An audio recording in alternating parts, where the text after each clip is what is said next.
Gil do Vigor no Podpah respondendo se ele é ou não a favor do Bolsa Família. Vamos ver? Gil, deixa eu falar com você, pelo amor de Deus, que maravilhoso. Ó, eu sempre ouvi na TV, quando a galera aparecia... Fátima Bernardes, William Bonner falava assim... Bovespa, não sei o que, eu não sei o que, vinha com um monte de siglas, os economistas analisaram, e eu ficava tipo assim, caralho, tô entendendo porra nenhuma, né? Porque essa era a hora que eu mudava do jornal. Porque aquilo, ó, juro. O gráfico subiu, não sei o que, desceu, não sei o que, Bovespa, O que é, me desculpa o grosso modo, mas o que é um economista? Pra minha mãe que tá em casa, pra eu, pra todo mundo que não sabe o que o economista faz... Porque a galera fala assim, o que é o economista? É aquele cara que gasta menos do que ganha? Não, menino, olha, é muito, muito, muito pertinente essa pergunta. Eu sou muito grato por poder responder. Eu brinco muito com meus amigos economistas que o que acontece? O economista, ele estuda essas variáveis, essa relação. Eu brinco falando que o economista é quase um profeta, que ele prevê o futuro. Inclusive, por falar em economista, eu não tenho nem certeza se ele é economista. O Ricardo Amorim é economista? Porque esse aí é um profeta que erra pra caralho, mano. E tá aí voando há mais de 20 anos. O papel do economista é fazer estudos que consiga prever o futuro, literalmente. Por exemplo, eu vou pegar situações que já aconteceram, vou colocar no modelo e vou dizer, beleza, dado o que já aconteceu, a nossa previsão é que isso acontecer. Obviamente que a gente vai ter variáveis, choques, um choque exógeno, alguma coisa diferente que vai acontecer, mas assim... O economista, ele vai tentar prever os dados, ele vai estudar os dados e colocando toda a intuição econômica para tentar, por exemplo, ver quais são as melhores decisões hoje para conseguir um determinado resultado no futuro. E no que isso interfere na dona de casa? Tudo. Olha aí o Igão fazendo perguntas muito boas, hein? Porque uma decisão errada vai afetar uns juros, que o juro vai afetar a inflação, a inflação vai ficar lá e você vai chegar lá e vai comprar. Peraí. Isso aqui tava R$1 ontem, hoje tá 55. Lascou, entendeu? E tudo isso gira em torno da economia. Porque quando a economia ela não vai certa, quando a gente não faz uma boa política pública ou algum tipo de manutenção de previsão, que acaba você prever uma coisa e vai totalmente diferente para o caminho que nós decidimos, aí acaba refletindo em toda a economia. Porque é um sistema muito como se fosse um efeito dominó. A gente faz todos os encaixes, porque se o negócio desandar, a probabilidade, obviamente, é que vai desandar tudo. Então, a pessoa tá lá em casa e acha que não. Mas o seu bolso vai ser afetado porque é tudo. São expectativas, é até uma fala. E o mercado tem esse papo de expectativa, né? Fora que, é como vocês estão falando aqui no chat, a economia ela é uma ciência humana. Porque o que essa galera da direita tenta fazer nos últimos anos é colocar a economia como uma relação muito simples de gerou lucro, não gerou lucro? Se gerou lucro é bom, né? Só que essa relação explicada desse jeito, ela não explica que esses atores, os atores da burguesia, eles obviamente trabalham dia e noite para que eles maximizem o lucro deles e pau no cu do resto, né? Então, um político tem que olhar para a economia pensando em como ela também vai beneficiar os mais pobres, que são a grande massa da sociedade. Se um líder político não pensa nos mais pobres, né? Esse termo aqui é muito bom, né? O tecnocracia, né? Se um político não tá falando de economia que vai beneficiar a dona de casa, ele tá errado e você não deveria votar nele. Por quê? Porque o seu patrão pode ter certeza que ele só escolhe um político que vai beneficiar diretamente o bolso dele, tá?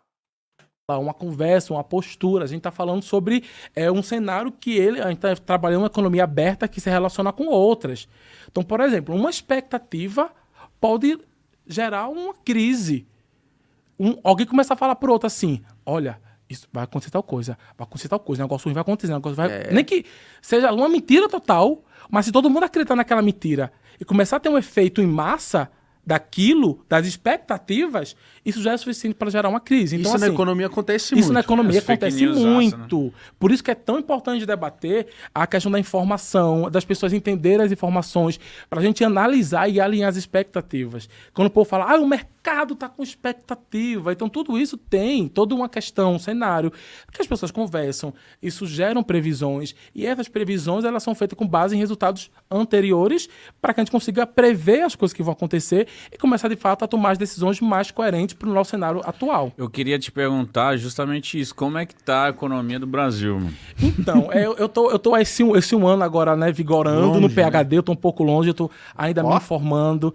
Tem aí a reforma que a gente tá vendo, que é para facilitar. Tava até debatendo isso com o meu amigo Felipe, que ele é muito bom. O cara é uma mente aberta, a gente tava debatendo. Eu falei, amigo, o que é que tu tá achando sobre isso, né? Porque eu tô chegando no Brasil agora, tô vendo tudo que tá acontecendo e, de fato, é uma facilitação. O nosso país, a gente ainda sofre muito, né?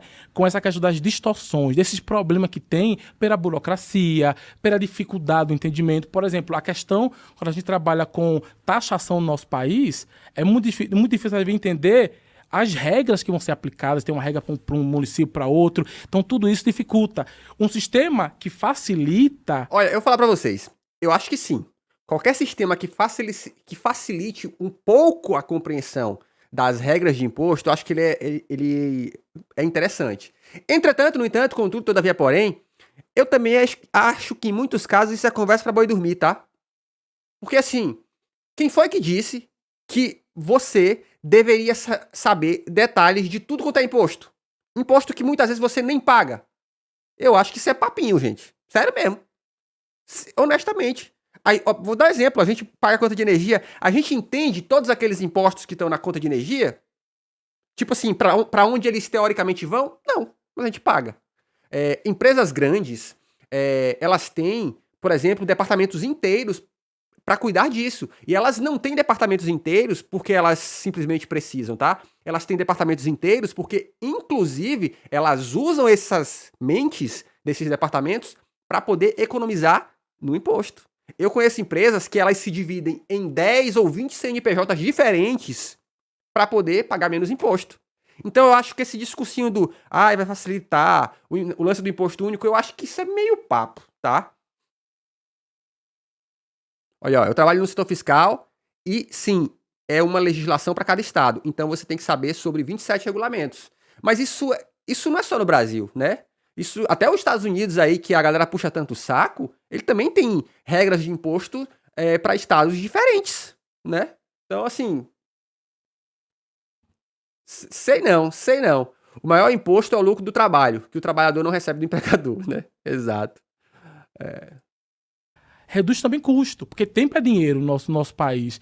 Então, a gente sabe que, atualmente, o pouco que eu já consegui visualizar, a nossa economia está começando a dar uma vigorada, está começando a dar bons indícios. Eu estou começando agora a pegar esses dados, verificar melhor como é que está o cenário atual do país, porque eu estava lá, né? Eu estava estudando macroeconomia, microeconomia, me lascando, fazendo prova de econometria de 40, 50, 60 páginas de coisa. Era um negócio meio absurdo. Porque a gente, vou falar do modo grosso, né, da maioria da população, imagina, porque o que mais vem de notícia é tipo assim, mano, o Brasil é um país rico, não sei o quê. Então, fala de economia, já vem logo isso na cabeça, tipo assim, como que nós, brasileiros, o país é rico e etc. Eu sei alguns caminhos. A terra é boa. E o porquê, mas... O clima é bom. Mas por que que o Brasil tem essa fama, sabe? Tipo, é um país rico, tem tudo e é pobre, vamos dizer assim, entendeu? Por que rola isso aqui? Por que será? Tem muita questão cultural também, certo? Eu sei que nós gostaríamos de implementar várias políticas que, de fato, conseguisse colocar, mas, primeiramente, como economista, nós estudamos diversos modelos. São diversas possibilidades. E não significa porque eu estudei um modelo clássico ou um modelo keynesiano, eu vou chegar aqui e vou dizer assim, eu sou o dono da realidade. Eu acredito que, como estudante de PhD, eu sinto que quanto mais a gente sabe, mais cautelosos nós somos em colocar pontos para serem debatidos e políticas que devem ser implementadas. Porque tudo isso passa por um estudo de dados e parece muito simples dar uma resposta como economista. Mas os acadêmicos... nós sabemos que é muito complexo. Existe toda uma questão, causalidade, correlação. Nós precisamos ser muito cuidadosos quando a gente fala assim, o que está gerando o quê?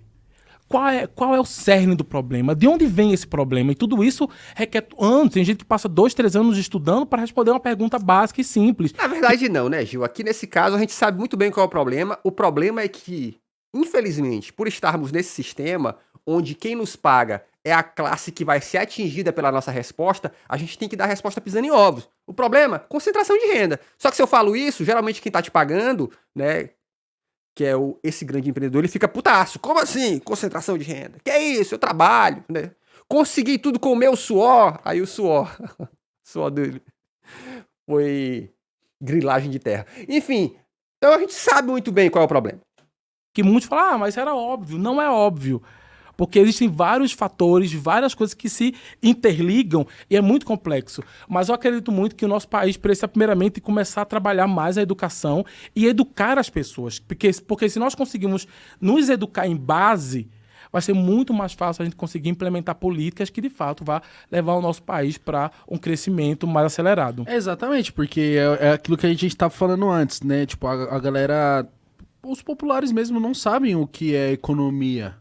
Nem basicamente, assim, tipo... Exato, porque assim, beleza, eu acho assim, é muito fácil falar sobre a educação, né? Mas o ponto é, que tipo de educação a gente tá tendo? Lembre-se que uma grande falha do governo do PT, na sua época anterior ao mandato atual, Lula 3, né? Foi esse grande investimento na educação superior, mas ela era uma educação que era criticamente liberal. Simplesmente assim. Que fez com que as pessoas acreditassem que elas estavam lá porque elas mereceram. O que não é verdade, gente. Porra, por merecimento a gente estava na roça até hoje. Foi por programas do governo. Então, quando as pessoas não compreendiam isso, o fato delas não compreender fazia elas acreditar numa meritocracia que não existe. E aí, obviamente, anos depois, elas deram de cara com a realidade, né? Que é o mercado de trabalho. Que é completamente enviesado, completamente tendencioso. E aí elas deram de cara com o famoso... exército de reserva. Olha, tem muito engenheiro agora, vamos pagar menos pra vocês, né? Aí a galera fez o quê? Virou Uber, né? Então, eu acho que não adianta educar, mas sem ser essa educação de que, olha, o mundo real é isso aqui, sabe? De que os governos precisam ter responsabilidade para gerar condições para que o trabalhador consiga trabalhar, porque a empresa privada não vai fazer isso. O que faz o economista? Se você perguntar pra grande população, assim, dificilmente vai saber responder. Com certeza. Vai saber que tá envolvido ali com o preço das coisas e tal, mas... Por exemplo, vou falar aqui. Uma política pública Bolsa Família. Sim. Vamos dar um exemplo. Beleza, vamos fazer um Bolsa Família. É eficiente ou não é eficiente? O Foi economista... eficiente. Não, mas daí é que tá. Essa resposta é uma resposta que vem de um economista, que vai pegar aqueles dados com toda a técnica estatística, econométrica, toda a base econômica, vai criar um modelo, vai estudar aqueles resultados para poder falar, não, isso aqui foi eficiente, a gente sabe que foi. Mas o economista, ele vai pegar essas políticas públicas, ele vai provar e vai falar, tá vendo, isso aqui foi bom por conta disso, e usando a ciência. Porque não vai ser eu falando, porque eu fui beneficiado, eu amo o programa, mas vai ser a ciência falando, nossa, o Gil ama, o Gil acha que foi, mas como economista foi eficiente, foi positivo. Então o economista, ele consegue analisar essas políticas públicas e também propor políticas que sejam eficientes pensando no futuro. E a gente fala muito sobre desigualdade, que é um ponto super importante para ser debatido. E o nosso país, infelizmente, ainda tem uma grande desigualdade. A gente precisa debater sobre isso. Mas qual é a forma mais eficiente da gente trabalhar isso, tratar isso, e de forma que a gente consiga reduzir essa desigualdade e ainda assim gerar crescimento para o nosso país. Então, o economista, ele trabalha essas vertentes. Vai ter o economista que vai trabalhar o comércio exterior. Agora que eu estou pensando, será que eu faço economia internacional? Será que eu estudo todo esse cenário ou será que eu vou para a parte de desenvolvimento? E aí é por isso que a política é importante, né? Porque olha só, o Gil tá dando aqui os pontos de vista como economista. E esses pontos de vista como economistas, eles infelizmente eles são frios, né? Então a gente precisa de gente que pega esses dados, e aí gostem ou não nisso, o camarada Nine faz isso muito bem, e joga isso na cara de um jeito que engaja, sabe? De falar, olha, os dados estão aqui, é isso, isso e isso aqui. Porque só o economês, gente, não resolve. A gente tem excelentes economistas ao longo da história falando isso aqui que o Gil tá falando. E o que acontece? Nada. Por quê? Porque o capitalismo, né, ele não tá nem aí.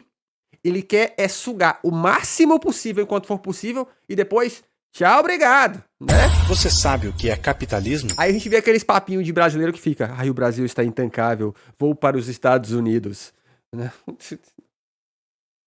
Ou será que eu vou ficar na parte da macro mesmo, básica lá? Então, tem várias vertentes e o economista ele consegue estudar tudo isso.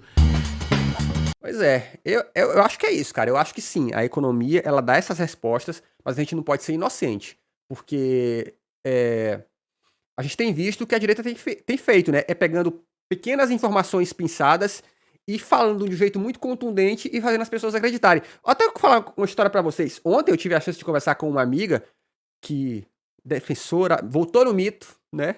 Voltou no mito. Mas ela tava me contando como ela, de repente, não estudou o que ela queria, porque, diferente de outras pessoas que tinham tempo, né? Burgueses safados, tinham tempo pra poder escolher o curso que quiseram e tal, ela precisava escolher um curso que desse grana pra ela na hora. Aí eu virei pra ela e falei assim, ó, o livro que mais reforça essa ideia aí é aquele livro que fala mal das cotas. E ele dá esse argumento besta aí.